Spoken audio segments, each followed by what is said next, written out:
Magandang gabi, Ginoong Direktor.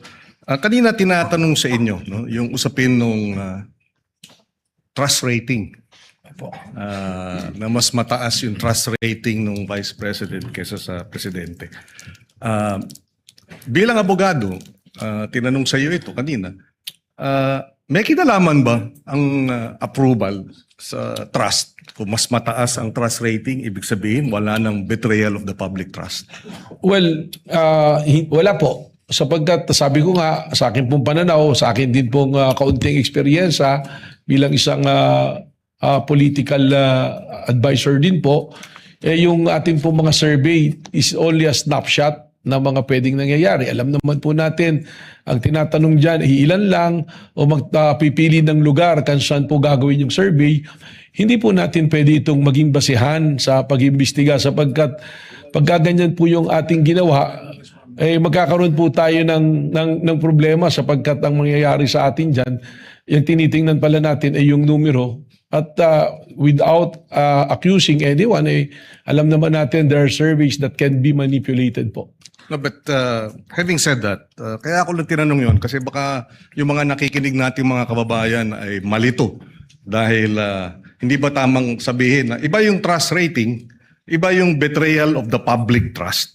Tama po. Tama? Yung trust rating po ay base sa numero dahil sa survey. Yung betrayal of public trust, malinaw naman po yan na nakasaad sa konstitusyon na ito ay isang basihan ng impeachment. At saan po pumapasok ang betrayal of public trust? Pag meron ka pong ginawa na pag-violate, not necessarily criminal, hindi kailangan ng conviction, kundi sinasabi po, pag tinignan natin yung discussion po ng ating Constitutional Committee ng ginawa yan, binabanggit nga po dyan yung betrayal of public trust, yung hindi mo pagtupad sa yung oath of office, that will qualify as a betrayal of public In trust. other words, negative yung trust rating mo o 100% yung trust rating mo, base sa batas, base sa konstitusyon, pwede kang ma-convict. Whether negative or positive trust rating, pwede ka pa rin ma-convict o ma-acquit. Depende sa ebidensya sa usapin ng betrayal of the public trust. Tama po. Wala pong kinalaman ang survey on the trust rating, kundi kung ano po ang ebidensya na ipinasok po sa ating pong impeachment court. Maraming salamat.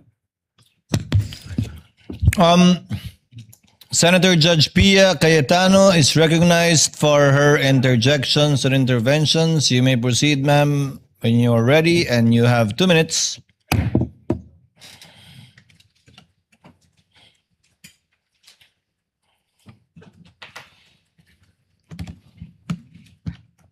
For the prosecution.